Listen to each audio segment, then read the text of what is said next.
नमस्कार। नवभारत की बातों बातों में इस विशेष श्रृंखला में आप सभी का फिर एक बार स्वागत है। हम आज बैठे हैं पुणे के बालेवाड़ी में गन फॉर ग्लोरी की शूटिंग रेंज पर और हमारे साथ है जिनके ऊपर देश को भी फक्र है, जिन्होंने हमारे लिए ब्रॉन्ज का ओलंपिक मेडल 2012 में लाया था, अर्जुन पुरस्कार विजेता, राजीव गांधी खेल रत्न पुरस्कार विजेता, फिर पद्मश्री, ऐसे गगन नारंग जी। गगन जी, आपके पुरस्कारों की जो पूरी रेंज है वो मैं देख रही थी, वो इतनी बड़ी है, इतनी लंबी लिस्ट है कि किसे हम जिक्र करें किसका नहीं करें। तो आपका बहुत बहुत स्वागत है नवभारत के इस श्रृंखला में बातों बातों में। धन्यवाद। अ, मैंने देखा कि जैसे कहते हैं कि बच्चे के जो कदम हैं, जो आगे क्या करेगा वो बचपन में दिखाई देते हैं। और वो कहानी मैंने पढ़ी कि जब आपकी उम्र केवल 2 साल की थी और एक बीच कार्निवल में आप गए थे। वो किस्सा मैं आपसे सुनना चाहूंगी क्योंकि वो तब पहली गन पकड़ी आपने और बिल्कुल निशाना लगाया। वेल 2 साल की उम्र में तो होश होश भी नहीं होता। जी, बट जब आपको मैं माता पिता ने ये कहानी जरूर सुनाई होगी। बट जब मैं गया था बीच पे तो ऑब्वियसली जो गुब्बारे होते हैं वो जी। काफ़ी लुभाते हैं बच्चों को। तो मुझे भी लुभाए और फिर गुब्बारे के चक्कर में वहाँ चला गया तो मुझे पता चला कि भाई गुब्बारों को फोड़ना भी होता है बंदूक से। हम्म। तो उस टाइम पे मैंने बस उसको हाथ लगा के थोड़ा सी मस्ती करी थी उस टाइम पे। बट उसके बाद सब्सिक्वेंटली जब मैं थोड़ा सा बड़ा हुआ तो फिर मैंने एक्चुअली बंदूक चलाई तो वहाँ से शुरुआत हुई और अब हम यहाँ पहुँच गए हैं। अ, आप पानीपत जिले से हैं और फिर हैदराबाद में शिफ्ट हो गए क्योंकि आपके पिताजी एयर इंडिया में थे और बेगमपेट के उस इलाके में बैकयार्ड में आप मतलब पिस्तौल उठाई, या मैं तो ज़्यादा टेक्निकल जानती नहीं हूँ। मैं तो बताता हूँ। तो जी। मैं चेन्नई में पैदा हुआ था जी। और मेरे जो पिताजी थे वो हरियाणा से बिलोंग करते हैं। हुँ। और क्योंकि उस टाइम पे अपॉर्चुनिटीज़ इतनी नहीं थी तो obviously they moved out of Haryana and जहाँ उस टाइम पे नौकरी मिल रही थी वहाँ उन्होंने ली और हम चेन्नई से फिर हैदराबाद आए। हुँ। और फिर हैदराबाद इतना मेरे माता पिता को अच्छा लगा कि उन्होंने डिसाइड किया कि वहीं रहेंगे। वहीं रहेंगे। तो हम लोग फिर वहीं बस गए और वहाँ पे एक क्लब था जिसका नाम था कंट्री क्लब एंड उस टाइम पे हम लोग वहाँ गए थे और वहाँ पे मैंने शूटिंग रेंज देखी। तो जब शूटिंग रेंज देखी तो मुझे काफ़ी उस स्पोर्ट ने अट्रैक्ट किया और हुँ। बंदूक ने अट्रैक्ट किया। तो फिर मैंने फॉर्म भर दिया वहाँ का हुँ। और फॉर्म भरने के बाद मैं वापस घर आया और अगले दिन मैं साइकिल चला रहा था हुँ। और नई साइकिल थी और मैं सोचा कि मैं इसको नीचे ले जाता हूँ अपने अपार्टमेंट से फर्स्ट फ्लोर से। लेकिन फ़र्क सिर्फ इतना था कि मैं साइकिल के ऊपर बैठा हुआ था। ओके। तो जब मैं बैठा हुआ था और पहली सीढ़ी नीचे ली तो मैं उलट उड़ गए। गया ओके। और गिर गया और मेरा राइट हैंड जो है वो फ्रैक्चर हो गया। हुँ। हुँ। तो मैं घर आया और तो डैडी ने पूछा कि क्या हुआ? तो मैंने कहा मैं गिर गया नीचे तो हाथ मेरा हिल नहीं रहा था। तो फिर मैं गया डॉक्टर के पास तो डॉक्टर ने बोला अरे ये तो फ्रैक्चर हो गया, अब आपको 2 या 3 महीने रेस्ट करना पड़ेगा। हुँ। तो तब जो है मेरे आँखों से आँसू निकल गए और हुँ। डॉक्टर ने पूछा अरे इतना टाइम तो आप रोए नहीं, अब ये बताने के बाद क्यों रो रहे हो? तो मैंने कहा कि कल ही मैंने शूटिंग रेंज देखी। रेंज का फॉर्म भरा है और मैं कल से शूटिंग जाना चाहता था हुँ। और अब मैं शूटिंग नहीं जा पाऊँगा। हुँ। तो खैर 2 महीने बीत गए उस बात को और फिर मैं शूटिंग रेंज गया तो कोच जो वहाँ पे थे उन्होंने पूछा कि अरे कहाँ थे इतने दिन? तो मैंने कहा था सर मेरा हाथ फ्रैक्चर हो गया है तो मैं इसलिए नहीं आ पाया, तो मेरा हाथ हुँ। कास्ट में था। हुँ। तो बोला चलो ठीक है जब ठीक हो जाओगे तब आ जाना। तो मैंने कहा नहीं नहीं मुझे तो अभी करनी है शूटिंग। हुँ। बोला अरे कैसे करोगे, आपका हाथ तो फ्रैक्चर है। मैं बोला कोई बात नहीं। तो मैंने हैक्सॉ ब्लेड लेके अपनी उंगली निकाली हुई थी और मैंने कहा कि लेफ्ट हैंड से मैं लोड करूँगा और राइट हैंड से ट्रिगर ही दबाना है। हुँ। तो आज ही से स्टार्ट करते हैं। तो उनको काफ़ी ये बात अच्छी लगी और फिर उन्होंने कहा कि चलो आज से ही आपका ट्रेनिंग जो है वो स्टार्ट करते हैं। तो ऐसे बेसिकली शुरुआत हुई। तो मैं 3-4 किलोमीटर पैदल जाता था, शूटिंग हुँ। करता था हुँ। और अपनी शूटिंग ख़त्म करके जो वहाँ पे जो सीनियर शूटर्स आते थे हुँ। उनको बैठ के देखा करता था कि वो कैसे करते हैं और क्या टेक्निक फॉलो करते हैं। और जब उनका 1 या 2 घंटे की ट्रेनिंग हो जाती थी तो अंत में वो लोग मुझसे पूछते थे कि अरे तुम्हें चलानी है बंदूक? मैं बोलता था हाँ, क्योंकि उस टाइम पे उनके पास इम्पोर्टेड वेपन हुआ करता था। तो मैं बोलता था हाँ बिल्कुल चलानी है। तो बोला चलो ठीक है 5 शॉट चला लो। तो उन्होंने मेरे को 5 शॉट ऐसे-ऐसे दिए। तो जब उन्होंने देखा कि मैं जो फ़ॉरेन बंदूक है वहाँ से अच्छा कर रहा हूँ, तब उन्होंने और एनकरेज किया और फिर 5 की जगह फिर धीरे-धीरे 10 शॉट दिए, फिर 15 शॉट दिए। तो ऐसे करके उन्होंने देखा कि भई ये अच्छा कर रहा है तो इसको आगे और एनकरेज करते हैं। और मेरे माता-पिता से बात करी कि भई इसको एनकरेज करना चाहिए। और मुझे सही सपोर्ट जो सही गाइडेंस जो है वो सही टाइम पे मिला। मिली। और ऐसे मेरी जर्नी जो है शुरू हुई कि 1997 में मैंने अपना पहला ऑल इंडिया चैम्पियनशिप खेला पंजाब में। और उसमें मैं 11th पोजीशन आया था सब जूनियर में। तो फिर स्कूल में जब वापस आया खेल के तो आखिर 11th पोजीशन पहली बार ऑल इंडिया चैम्पियनशिप में ख़राब नहीं होता। तो आप टैलेंटेड हो तो आपको इसको परस्यू करना चाहिए। तो ऐसे ऐसे धीरे धीरे करके हमने परस्यू किया और आज हम यहाँ पहुँचे लेकिन हैं। आपने केवल शूटिंग में ही ये नहीं किया, ऐसे था नहीं था। आप कई खेल की तरफ यहाँ-वहाँ भी घूमते रहे, भटकते रहे जी शुरू-शुरू में ये कभी क्रिकेट, कभी कुछ और। जी ये सत्य है। मैं आई थिंक एवरी इंडियन बच्चे की तरह क्रिकेट की तरफ आकर्षित था। जी। और क्रिकेट खेला करता था। एंड एक साल हम 2-3 साल हमने क्रिकेट खेली, फिर फुटबॉल खेली, फिर बैडमिंटन खेला, फिर टेनिस खेला, फिर अगले साल टेबल टेनिस खेला। और फिर जब शूटिंग पे अटका तो मेरे माता पिता को लगा कि अच्छा 1-2 साल का शौक है, ये भी छूट जाएगा जैसे दूसरे स्पोर्ट छूट गए। लेकिन वो छूटा नहीं। तो 2-3 साल बाद उनको लगा कि हाँ अभी ये आई थिंक थोड़ा इसमें सेट स्टेबल हो सेटल जाएगा। हो गया, स्टेबल हो गया, छोड़ नहीं रहा है। तो अब थोड़ा सा हम लोग इन्वेस्ट कर सकते हैं इसके स्पोर्ट में। तो फिर उन्होंने मुझे एक इंडियन गन ला के दी जिससे मैं शूटिंग कर रहा था। तो मेरा स्कोर इतना हाई नहीं जाता था। और मेरे को उस टाइम पे क्लब में दो एक शूटर थे। तो वो अपनी बंदूक देते थे तो उन्होंने मुझे उस दिन नहीं दी। ओके। तो फिर मैं घर आके बहुत रोया कि मेरे पास मुझे बंदूक नहीं बंदूक है नहीं और थी। ये नहीं। तो फिर मेरे माता पिता ने मुझे तो कुछ नहीं बोला। कुछ महीने बाद मेरे पास इम्पोर्टेड बंदूक आ गई वॉल्थर, वॉल्टर। जर्मनी की। और मैं बहुत खुश हुआ। तो मैंने कहा चलो अब जैसे कि मेरे मतलब भगवान ने मुझे पर दे दिए हैं और मैं अब बस उड़ना चाहता हूँ। तो जैसे ही मेरे पास 2002 में मेरी बंदूक आई, मैं इंडियन टीम में सेलेक्ट हो गया। और फिर मेरा पहला कंपटीशन जो था वो फिनलैंड में मैंने वर्ल्ड चैम्पियनशिप जूनियर में खेली। और बाद में कुछ साल बाद मुझे पता चला कि मेरे माता पिता ने जो है उसके लिए जमीन हमारा बेच दी। जो हाँ हमारा जो ज़मीन थी जिस पे हमें अपना घर बनाना था हैदराबाद में, वो बेच दिया। तो उस टाइम पे तो मेरे माँ बाप ने नहीं देखा था कि मैं कितना दूर जाऊंगा या मैं कुछ कर पाऊंगा कि नहीं कर पाऊंगा। उन्होंने तो बस मेरी मेरी एक चेहरे के ऊपर मुस्कान देखने के लिए ये सब किया। बट मैं अपने आप को सौभाग्यवान मानता हूँ कि मैं अच्छा कर पाया और इतने सारे मेडल्स ले पाया देश के लिए। और यही मैं अपनी एकेडमी में भी कोशिश करता हूँ कि किसी भी माँ बाप को जो है अपना घर या अपना मकान ना बेचना पड़े शूटिंग में अपने बच्चों को शूटिंग सिखाने के लिए। तो यही उद्देश्य से हमने Gagan Narang sports promotion foundation स्थापित किया, जिसके under gun for glory shooting academy हमने बनाई, जहाँ पे हम लोग सस्ते से सस्ते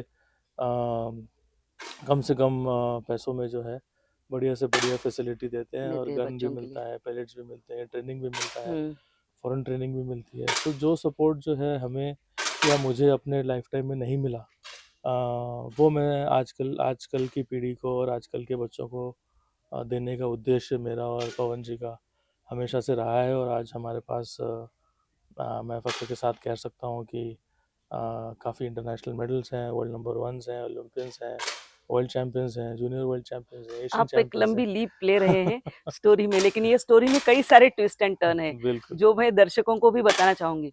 क्योंकि कितने ऐसे माँ बाप होंगे कि जो जिस पर अपना घर बसना हो वो जमीन बेचकर बेटे का सपना पूरा करेंगे। क्योंकि एक स्पोर्ट्स का कल्चर उतना ज्यादा इवॉल्व नहीं हुआ है देश में। मैं आपको बता दूं कि उस समय ये 1.5 लाख कीमत थी उस गन की जो गगन जी को उनके माता पिता ने दी थी। ये वॉल्थर कंपनी जो है वो वही गन जो आप एजेंट 007 यानी जेम्स बॉन्ड के हाथ में देखते हैं, और वो वॉल्थर गन अपने बेटे को देने के लिए उसके बाद लगभग 20 साल उनको किराए के घर में रहना पड़ा था? हाँ, मतलब उस टाइम पे तो उन्होंने बहुत बड़ा सैक्रिफाइस किया था और हम्म। हम 2085 में हैदराबाद आए थे और 2006 में जब मेरे पिताजी रिटायर हुए तो अपने पीएफ से उन्होंने फिर हमारा जो हम्म। जिस घर में हम अभी भी रहते हैं वो खरीदा और हम अभी भी उस घर में रहते हैं। और वो जो गन आपको दी तब, कभी-कभी पेरेंट्स होते हैं जो बात करते हैं कि बेटा तेरे लिए ये किया है, अब कुछ करके दिखा। ऐसा कभी प्रेशर था या he allowed you to flow with? नहीं, जब मेरे पास गन आई तो उन्होंने कुछ बताया नहीं था ना मेरे को, हुँ, तो वो तो मेरे को बाद में बाद कब में पता पता चला? चला जब मैंने कुछ मेडल जीत लिए और अच्छा करना शुरू हुँ, किया। हुँ, हुँ। लेकिन उस टाइम पे शूटिंग एक बहुत ही नया स्पोर्ट था और अगर मैं किसी को बोलता था कि मैं शूटिंग करता हूँ तो वो पूछते थे कि किस फिल्म की शूटिंग करते हो या किस मूवी की शूटिंग करते हो। हुँ, तो मैं खुश भी होता था और दुख भी होता था कि मतलब मुझे मूवी स्टार समझ रहे हैं बट उनको पता नहीं है कि बंदूक वाली शूटिंग भी शूटिंग बंदूक होती वाली है। भी। बट आई थिंक आज वो चीज़ चेंज हो चुकी है। आज लोग पूछते हैं कि कौन से इवेंट में आप शूटिंग करते हो और आपका क्या स्कोर है। हुँ। तो इतनी जागरूकता जो है हमारे देश में शूटिंग के प्रति बढ़ चुकी है हमारे ओलंपिक मेडल्स आने के बाद। हाल ही में मैंने गगन जी का एक स्पीच सुना और टेडेक्स उनका स्पीच है। ज़रूर देखिएगा क्योंकि ज़रूर सुनिए उसको, एक इंस्पिरेशन मिलता है क्योंकि 2 लाइन मुझे बहुत अच्छी लगी उसमें। एक आपने कहा कि मेरे ज़िंदगी में 2 इम्पोर्टेंट, या हर किसी व्यक्ति के ज़िंदगी में 2 इम्पोर्टेंट दिन होते हैं, महत्वपूर्ण दिन होते हैं। एक जब वो पैदा होता है और दूसरा जब उसको पता चलता है कि व्हाय। तो आपको ये व्हाय, ये कब अंदर से महसूस हुआ कि this is what is my mission? Well mission तो मेरा अभी भी पूरा नहीं हुआ है बट जी। आई थिंक कि जब मैंने रियलाइज़ किया कि हाँ मैं शूटिंग में अच्छा कर सकता हूँ तो मेरे सामने कई चुनौतियाँ आई। पहले ऐसी चुनौती थी कि शूटिंग एज अ गेम इतना पॉपुलर नहीं था हुँ, और एजुकेशन के साथ जो है स्पोर्ट्स हम हमारे देश में इतना प्रचलित नहीं था जितना आज है। आज है। जी। तो उस टाइम पे मैं लकी मानता हूँ कि मेरे जो टीचर्स थे या कोचेस थे या मेरा कॉलेज था उन्होंने समझा इस बात को और मुझे सपोर्ट किया। हुँ, तो मेरे लिए एक्स्ट्रा क्लासेस लगाते थे हुँ, जब अगर मैं मिस करता था किसी कंपटीशन में जाता था and so on and so fourth. तो जब मैंने ये रियलाइज़ किया कि अगर या तो मुझे एमबीए करना है हुँ, या मुझे शूटिंग करना है। हुँ, 2003 में मैंने ग्रेजुएशन किया था अपना। तो उस टाइम पे मेरे सारे जितने भी दोस्त थे इस क्लास में तो वो टोफल और ये सारी चीज़ें लिख रहे थे लिख रहे और थे। सोच रहे थे कि कौन सी एमबीए कॉलेज में ज्वाइन करना है। और मैं तब 2003 में जो है ओलंपिक के लिए क्वालिफाई कर चुका था, मतलब करने जा रहा था। हुँ, और लास्ट ओलंपिक क्वालिफाइंग कंपटीशन जो है वो 2003 के एंड में था बट वो हुँ, पोस्टपोन हो गया क्योंकि पैंडमिक उस टाइम पे हुआ था और मलेशिया में था वो। हुँ, तो बर्ड फ्लू हुआ था एंड देन जनवरी या फरवरी के महीने में वो हुँ, पोस्टपोन हो गया था। हुँ, तो फिर मैंने पूछा माता पिता से, मैंने कहा कि क्या करना चाहिए। तो उन्होंने बोला यार ओलंपिक खेलने का मौका एक बार ही आता है, हुँ, एमबीए तो आप अगले साल भी अगले साल भी कर भी लेना। कर हुँ, सकते हो। तो फिर ये डिसीजन जितने भी मेरे मतलब दोस्त थे या जितने भी मेरे मेंटर्स थे उनसे बात करके लिया गया कि चलो आप अभी ओलंपिक कोटा की तैयारी करो। और मलेशिया में मैंने कोटा जीता हुँ, और 2004 एथेंस ओलंपिक्स के लिए मैं सेलेक्ट हुआ। हुँ, और लेकिन मेरे पास सिर्फ 6 या 7 महीने ही बचे थे हुँ, क्योंकि लास्ट कोटा कंपटीशन के बाद जो है वो बहुत कम टाइम बचता है। हुँ, तो पहली ओलंपिक्स तो ऐसे ही गई कि भाई मतलब ऐसा लग रहा था कि आप कोई खिलौने हुँ, की दुकान हुँ, में हो और आप इतने बड़े बड़े प्लेयर्स को देख रहे हो। देख रहे हो। और तो काफ़ी मतलब प्रभावित हुआ मैं ओलंपिक हुँ, हुँ, मूवमेंट से। और मैं आपको एक स्टोरी भी सुनाऊंगा, आपने टेडेक्स में भी सुना होगा कि हुँ, 1992 जब बार्सिलोना ओलंपिक में बार्सिलोना का, मैं और टॉर्च आपको वो टॉर्च ये करने। टॉर्च लिट हुई। हुँ, तो वो टॉर्च वहाँ पे भी नहीं बट मेरे दिल में और मेरे मन में भी हुँ, जली और 12 साल बाद मैं खुद अपनी पहली ओलंपिक्स खेल रहा था। जी। तो क्या चीज़ आपको कब इंस्पायर करती है, आई थिंक आप बोल नहीं सकते अपनी लाइफ में। और छोटी छोटी चीज़ें कभी कभी बहुत बड़ी बन जाती हैं और हुँ, आपको सही पाथ पे ले जाती हैं। हुँ। उसके बाद में, मतलब दरअसल जब आप खेल ही रहे थे और 2012 आपके लिए बहुत अहम साल, क्योंकि उस साल के लंदन ओलंपिक्स में, समर ओलंपिक्स में जो भारत को पहला ब्रॉन्ज मेडल जीता, भारत ने पहला कोई मेडल भी जीता, वो आपका ब्रॉन्ज मेडल था। तो जब वो मेडल आया और आप बहुत कम इससे सिल्वर आपने मिस कर दिया, बहुत कम, 0.4 से आई थिंक सिल्वर मिस कर दिया आपने। तो वो जब मेडल आया तब घर वालों से पहली बात हुई, क्या बात की आपने? तो 2012 की ओलंपिक्स मेरी तीसरी ओलंपिक्स थी, और पहली ओलंपिक्स में मैंने स्कोर मारा था 593 आउट ऑफ 600, और 594 जो था वो फाइनल में था। तो एक पॉइंट से मैं फाइनल में एक जाना पॉइंट चूक से गया। जी। और 2008 में हम्म, मैं वर्ल्ड नंबर 1 था। 2006 में मैं प्री ओलंपिक वर्ल्ड कप जो है मैं जीता था, जीते ब्रॉन्ज थे जी। मेडल उसी रेंज में बीजिंग में यस। जहाँ पे ओलंपिक्स हो रही थी। तो काफ़ी अच्छे फॉर्म में था। और फिर मेरे साथ जो दुर्घटना घटी, उस दुर्घटना ने मेरी ज़िंदगी बदल दी।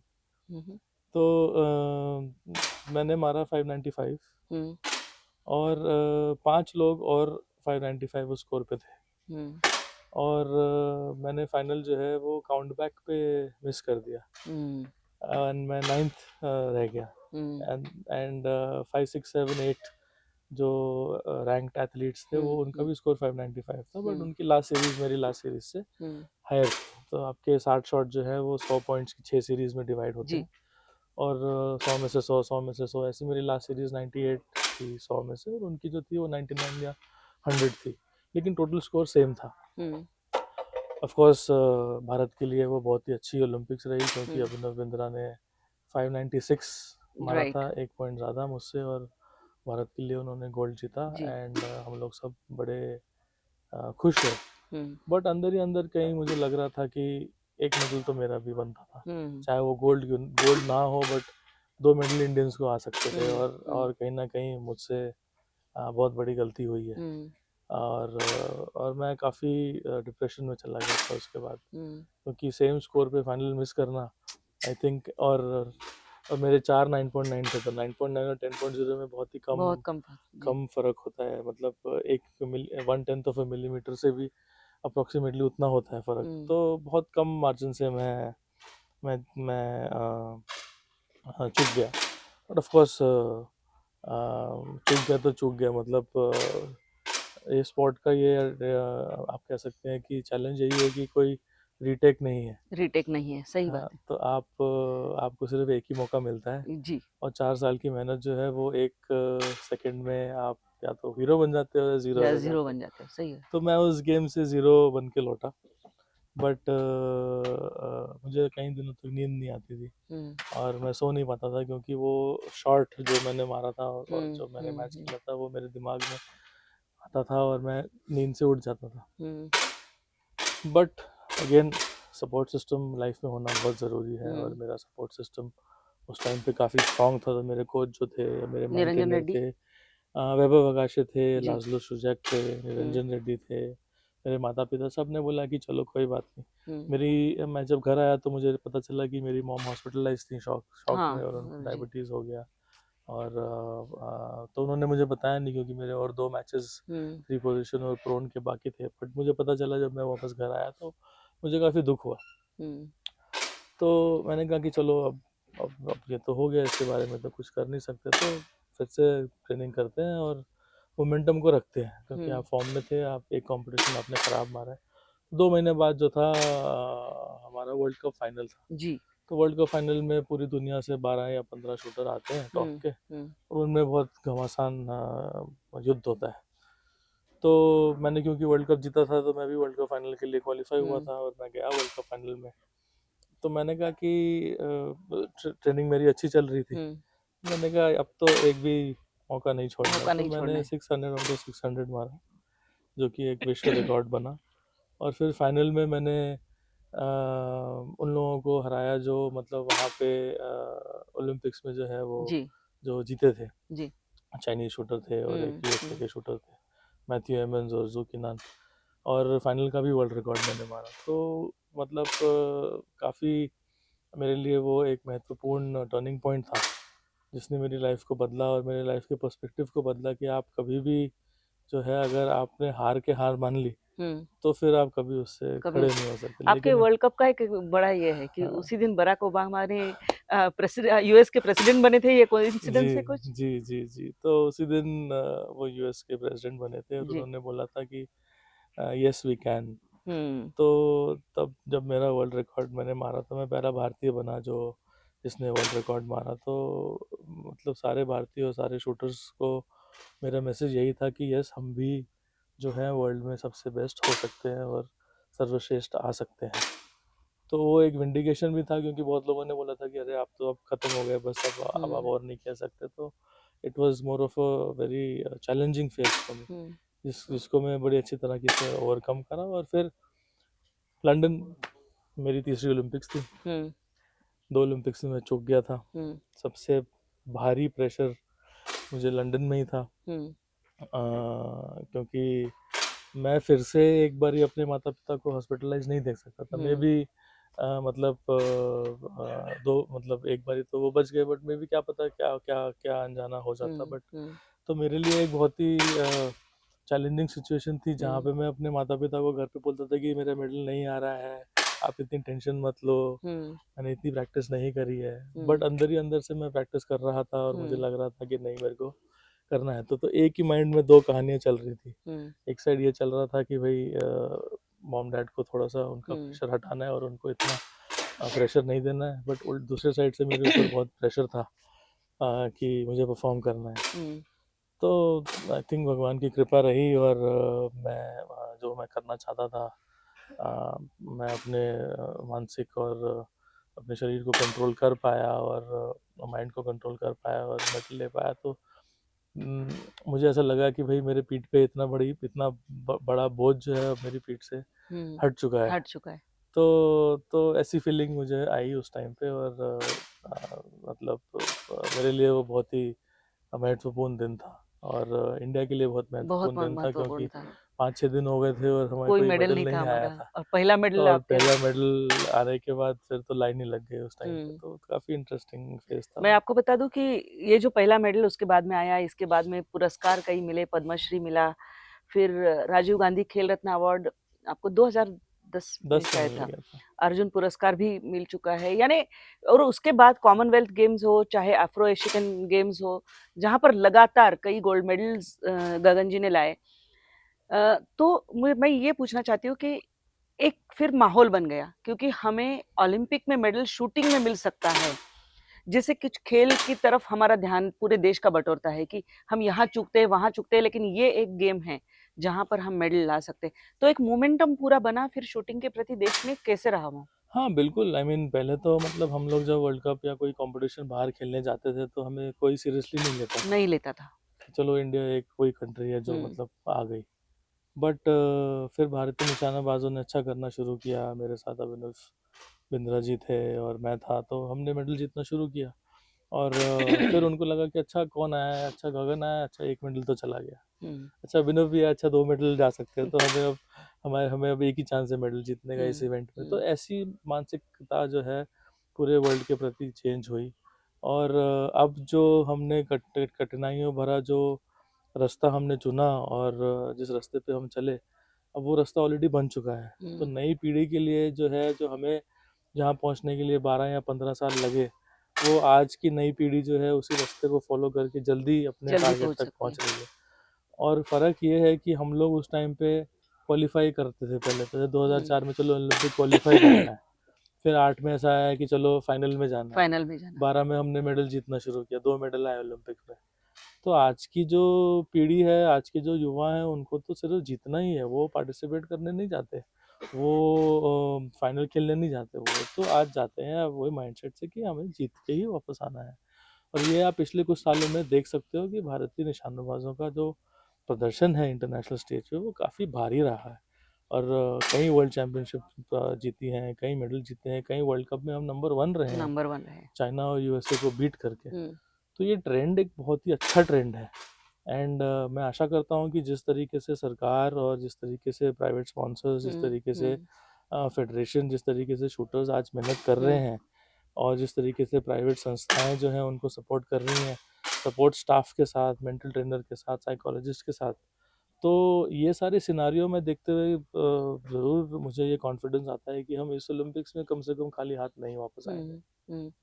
एक बहुत महत्वपूर्ण बात है कि जैसे एक तरफ लगातार हम मेडल्स भी जीतते जा रहे थे, गन फॉर ग्लोरी, मैं बताना चाहूँगी दर्शकों को कि इस अकेडमी का जब उद्घाटन हुआ मैं वहाँ पर थी, वो कवर कर रही थी। तो ये जम कहाँ से आया कि मुझे गन फॉर ग्लोरी शुरू करना है? तो 2010 में जब मैंने 4 गोल्ड मेडल जीते कॉमनवेल्थ गेम्स में हुँ, जो दिल्ली में हुए थे, वहाँ पे भी मैंने 600 में से 600 मारा था 1000 लोगों के सामने, और वो भी हुँ, काफ़ी इंटरेस्टिंग कंपटीशन रहा मेरे लिए। तो काफ़ी लोगों ने जो है मुझसे पूछा कि अरे हमें भी अपने बच्चों को आपकी तरह बनाना है, तो हम कहाँ लेके जाएं, कैसे स्टार्ट करें। तो मेरे पास जवाब नहीं था उस टाइम पे। हुँ, मैं पुणे में ट्रेनिंग कर रहा था, मैं पवन जी से मिला, हमारे विचार जो है काफ़ी मिलते जुलते थे, हुँ, हमें शूटिंग स्पोर्ट के लिए कुछ करना था। तो हमें ऐसा लगा कि क्यों ना हम एक ऐसी संस्था बनाएं, ऐसी एकेडमी बनाएं जहाँ पे हमें जो चीज़ें की दिक्कतें आई वो हम जो है शुरुआत से ही प्रोवाइड कर सकें। हुँ, तो 2011 में फिर गन फॉर ग्लोरी की स्थापना हुई और हम पहली बार एक प्राइवेट एकेडमी में फॉरेन कोचेस लेके हुँ, आए। हुँ, और कुछ बच्चों को हमने सपोर्ट किया, हुँ, स्पॉन्सर किया, और काफ़ी अच्छा रिस्पांस हमें आया। तो उसके बाद हमें लगा कि हाँ हम सही पाथ पे हैं, और इसको हमें बालेवाड़ी में ही स्टार्ट करना है, क्योंकि ये हम मेरी कर्म भूमि है, क्योंकि जी, बिल्कुल। ओलंपिक में की तैयारी भी मैं यहीं कर यही रहा था की थी उस टाइम आपने। पे। तो मैं दिन को ट्रेनिंग करता था, दोपहर को 1 घंटा ऑफिस बैठता था, और फिर वापस ट्रेनिंग करने लग जाता था। तो काफ़ी फोकस्ड अप्रोच रही मेरी, और फिर 12 में मेडल आ गया। बट स्थापना हमारी 2011 में हुई। हुँ, हमने शूटिंग स्पोर्ट को थोड़ा सा पॉपुलर करने की कोशिश हुँ, करी, हुँ, उसको सस्ता करने की कोशिश करी, हुँ, उसको मोर एक्सेसिबल बनाने की कोशिश करी। हुँ, क्योंकि उससे पहले अगर आपको बंदूक चलानी थी या शूटिंग करनी थी, तो आप पूछते थे कि भाई किसी के पास गन है, या किसी के हुँ, हुँ, दोस्त के पापा पुलिस में हैं, तो मतलब आप ले जाएं। कोई ऐसी जगह नहीं थी जहाँ पे आप जाके कि भाई चलो शूटिंग कर हुँ, सके। तो हुँ। हमने ऐसा सोचा कि क्यों ना एक ऐसी एकेडमी बनाई बनाई जाए जो हमें किसी भारतीय को बाहर जाने की ज़रूरत ना पड़े। ज़रूरत ना पड़े। इंडिया में ही फॉरेन कोचेस अवेलेबल हो, इंडिया में ही माइंड ट्रेनर अवेलेबल हो, इंडिया में ही फिजियोथेरेपिस्ट अवेलेबल हो, हुँ, इंडिया में ही सारा उनको उनको मिले। तो आज हमें 12 साल हो गए हैं, हुँ। और आप राष्ट्रीय कई शहरों में हो, हाँ 300 से ज़्यादा मेडल शायद इंटरनेशनल मेडल्स आपकी एकेडमी के जी बिल्कुल, और इनको हैं? हमें राष्ट्रीय खेल प्रोत्साहन पुरस्कार भी मिला है भारत के राष्ट्रपति से, for identifying and nurturing budding talent. हुँ, तो इससे अच्छी उपलब्धि जो है मैं नहीं मानता कि किसी भी एकेडमी की हो सकती है। तो वो भी हमने हासिल किया है, और हम हमारा विजन है कि हम ज़्यादा से ज़्यादा मेडल ले पाएँ और दे पाएँ भारत को, कंट्रीब्यूट कर पाएँ हमारे शूटर्स और ट्रेनिंग ट्रेनिंग से, कि हम लोग जितने ज़्यादा मेडल हो सके भारत के लिए जीत पाएँ। एक और अहम बात है, इनकी ज़िंदगी जब वाई का पता चला तो पता चला कि मैं ये गन के लिए हूँ।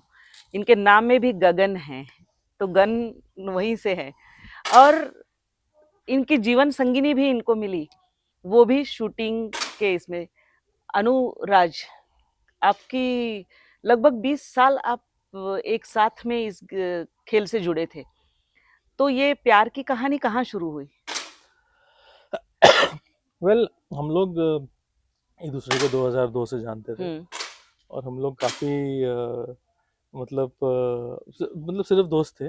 जी। बट 2012 के बाद आई थिंक हम लोगों की दोस्ती जो है वो थोड़ी सी और बेटर हुई। हुँ, और हम लोग जब पुणे में ट्रेनिंग कर रहे थे, तो हम मेरी मेरी मदर भी यहीं पे थी, और हुँ, मतलब उन दोनों का तालमेल थोड़ा सा ठीक बैठता था। तो उसके बाद फिर मैं बिज़ी हो गया, फिर मैंने कभी इस डायरेक्शन में सोचा नहीं था, हुँ, क्योंकि शूटिंग प्रायोरिटी थी। हुँ, तो हम लोग काफ़ी सालों तक दोस्त रहे, और हमने शादी के बारे में कभी सोचा नहीं था। हुँ, बट 2019 में जब कोविड हुआ और हुँ, मतलब एक लंबा ब्रेक मिला, हुँ, तो ऑब्वियसली माता पिता का थोड़ा सा प्रेशर आया कि भाई चलो अब शूटिंग तो होने वाली है नहीं, तो क्यों ना शादी ही कर लो। शादी कर लो। तो उन्होंने पूछा कि भाई कोई पसंद है कि नहीं है, या कैसे है। तो फिर मैंने कहा कि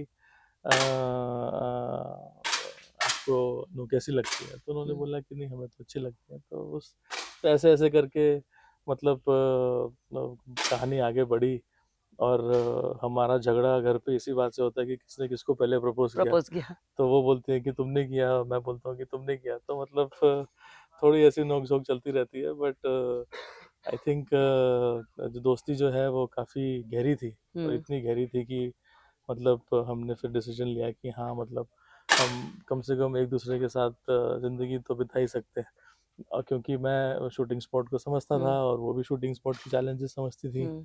और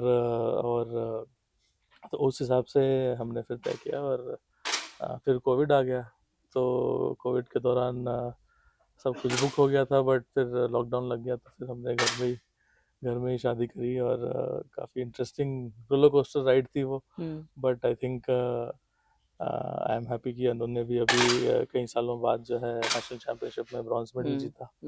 तो मैं चाहता था कि शूटिंग उनकी बंद ना हो, तो मैंने कहा कि घर में एक ही शूटर काफ़ी है, तो मैं कुछ और करता हूँ, आप शूटिंग कंटिन्यू करो।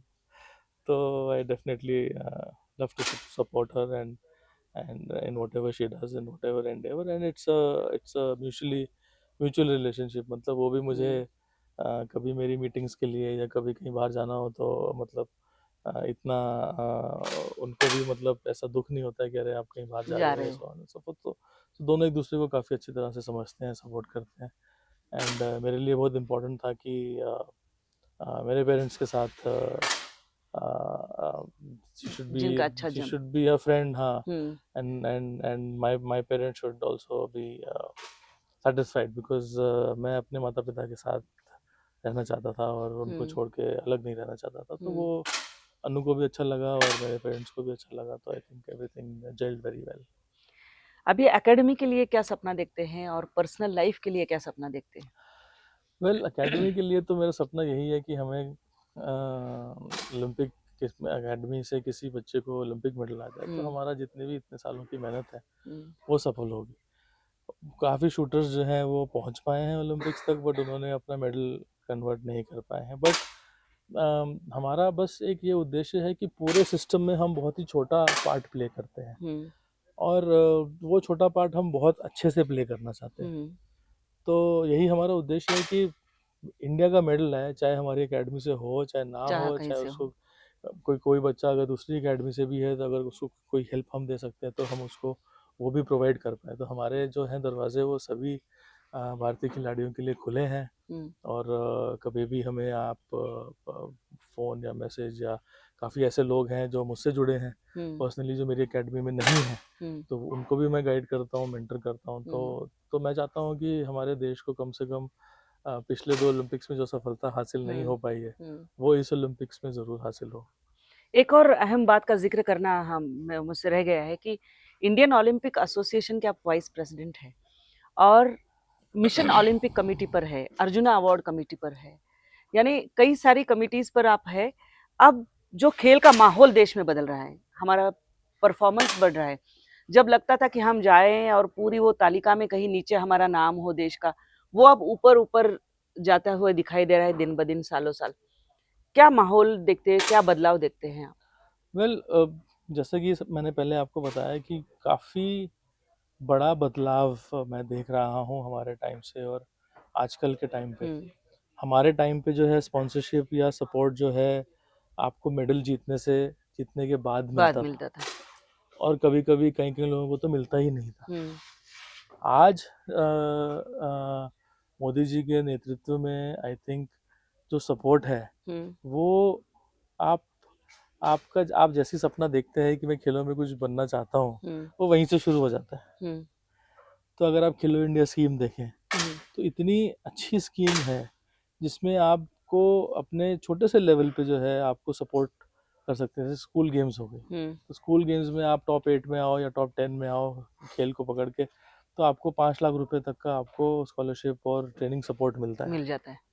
तो ये चीज़ जो है ये हमारे टाइम पे बिल्कुल नहीं थी, हम्म और ये बहुत ही बड़ा बदलाव आया है। और इस बदलाव की वजह से जो अगर आप देखें पिछले कई सालों में जो खेलो हम्म इंडिया गेम्स आयोजित हुई हैं, हम्म वहाँ से हमें इतने बड़े बड़े प्लेयर्स मिले हैं भारत के लिए। मतलब चाहे वो एलावेनिल क्यों ना हो, या रुद्रांश हो, या धनुष श्रीकांत हो, तो बड़े जी। बड़े प्लेयर्स जो हैं हमें इस मुहिम से भारत सरकार की हमें हमें मिले हैं, और ये तो बहुत ही अच्छा स्टेप है। हम्म दूसरी बात, ये तो हो गया ग्रास रूट लेवल का। हम्म इंटरमीडिएट लेवल में आपके पास खेलो इंडिया यूनिवर्सिटी गेम्स हैं। हम्म तो यूनिवर्सिटी गेम्स में भी जैसे स्कूल से आप अपनी स्कूलिंग खत्म करते हो तो बीच में बड़ा गैप आता है, तो हम्म यूनिवर्सिटी गेम्स इस गैप को फिल करता है कि भाई हम्म यूनिवर्सिटी में भी अगर आप हो तो आप अपनी स्पोर्ट जो है कंटिन्यू कर सकते हो और आपको सपोर्ट मिलेगा। यूनिवर्सिटी के बाद आपके पास आ जाता है टॉप स्कीम, तो NCOE आ जाता है, national centre of excellence scheme आ जाती है। उसके बाद आप नेक्स्ट लेवल पे जाते हो, आप इंटरनेशनल मेडल जीतना शुरू कर देते हो, ओलंपिक लेवल के लिए प्लेयर बन जाते हो या एशियन लेवल के प्लेयर बन जाते हो। तो हमारे पास है टारगेट ओलंपिक पोडियम्स की। इसमें जो है इंडिविजुअल एथलीट को जिस टाइप का सपोर्ट चाहिए, भले उनको नई गन चाहिए या उनको एम्यूनेशन चाहिए या उनको फॉरेन ट्रेनिंग चाहिए या कोच चाहिए या उनके इक्विपमेंट की सर्विस के लिए उनको अगर बाहर जाना है, तो ये सारा सपोर्ट जो है भारत सरकार मिशन ओलंपिक कमेटी के थ्रू थ्रू देती है। इसके अलावा अगर आप देखें तो इंडियन ओलंपिक एसोसिएशन में काफ़ी फेरबदल के बाद जो है PT उषा जी के नेतृत्व में जी नई बॉडी बनी है एंड कल्याण चौबे जी जो है वो हमारे जॉइंट सेक्रेटरी हैं और काफ़ी वरिष्ठ लोग इस कमेटी में हैं, जो कि बेसिकली जो है स्पोर्ट से दिली लगाव है। उनके लिए ये कमर्शियल चीज़ नहीं है, उनके लिए ये एक बिजनेस नहीं है। वो जेन्युइनली मिशन मतलब मिशन पैशनेट है जी स्पोर्ट की जी तरफ और स्पोर्ट्समैन की तरफ। PT उषा खुद एक एथलीट रही हैं, योगेश्वर दत्त जी हैं, रोहित राजपाल जी हैं, जी मैं हूँ, PV सिंधु है, मैरी कॉम है, अभिनव है, तो कई सारे एथलीट्स हैं इसके अंदर। तो ये एक बहुत ही महत्वपूर्ण स्टेप है, क्योंकि एक एथलीट जो है वो एक एथलीट को समझ सकता है। और इस बार जो है हमें सबसे पहला पड़ाव जो था वो एशियन गेम्स का था। एशियन गेम्स में टारगेट जो है हमारे ऊपर बहुत बड़ा सेट किया गया जी था और बहुत प्रेशर भी था। लेकिन आई थिंक IOA के नेतृत्व में और भारत सरकार की सपोर्ट से और टारगेट ओलंपिक पोडियम स्कीम और साई के सपोर्ट से जो हमें पुश मिला, वो उसने जो है मतलब जब गेम स्टार्ट हुए तो हमें लग रहा था कि मे बी 80-85 के पास आके हम रुक जाएंगे, बट जो लास्ट कुछ दिनों में जो भारतीय खिलाड़ियों ने जो परफॉर्म किया उसमें तो आई थिंक काफ़ी सराहनीय रहा वो। और 107 मेडल, मतलब 100 का टारगेट और 100 के ऊपर 7 मेडल लाना, मतलब बहुत बढ़िया बहुत ही, हम लोग तो मतलब कुर्सियों से कूद रहे थे जब हमने 100 पार किया था। तो जी काफ़ी महत्वपूर्ण और काफ़ी लैंडमार्क मोमेंट रहा हमारे लिए इंडियन स्पोर्ट में कि बेस्ट एवर परफॉर्मेंस हमने एशियन गेम्स में दी। और ना ही एशियन गेम्स में बट पैरा एशियन गेम्स में भी सबसे जी ज़्यादा बिल्कुल मेडल आए हमारे। और किसी भी ऐसे देश में मैंने इतना नहीं देखा है कि एक भारत के या किसी भी देश, मतलब किसी भी देश के प्रधानमंत्री जो है एथलीट से मिलते हो। और हमारे प्रधानमंत्री, हम सौभाग्यवान है कि हमें हर ओलंपिक में जाने से पहले या कॉमनवेल्थ में जाने से पहले विश करते हैं, मिलते हैं, और भले ही आप जीतो या हारो आपको हौसला आके बढ़ाते हैं ज़रूर मिलते हैं और ज़रूर जो जीते हैं उनका हौसला तो बढ़ाते ही हैं, लेकिन जो हारे हैं उनका मनोबल बना के रखना बहुत ज़्यादा ज़रूरी है, क्योंकि उन्हीं में जो है वो आग है कि भाई अगले कंपटीशन के लिए मुझे जीतना है, भी ये मेरा दोस्त जीता है, मेरे को भी जीतना है। तो वो जो है मोदी जी जो है बहुत अच्छे से मोटिवेट करते हैं हम जी अभी सबको। विश्व कप में हमने हाँ देखा था हाँ। और हमें हमारे आने के बाद भी हमें फेलिसिटेट किया गया, तो उन्होंने बहुत अच्छे तरीके से हमें मोटिवेट किया। और यही एक छोटी छोटी चीज़ें जो हैं वो बड़े लेवल पे हमें कहाँ इम्पैक्ट करेंगी आगे जाके।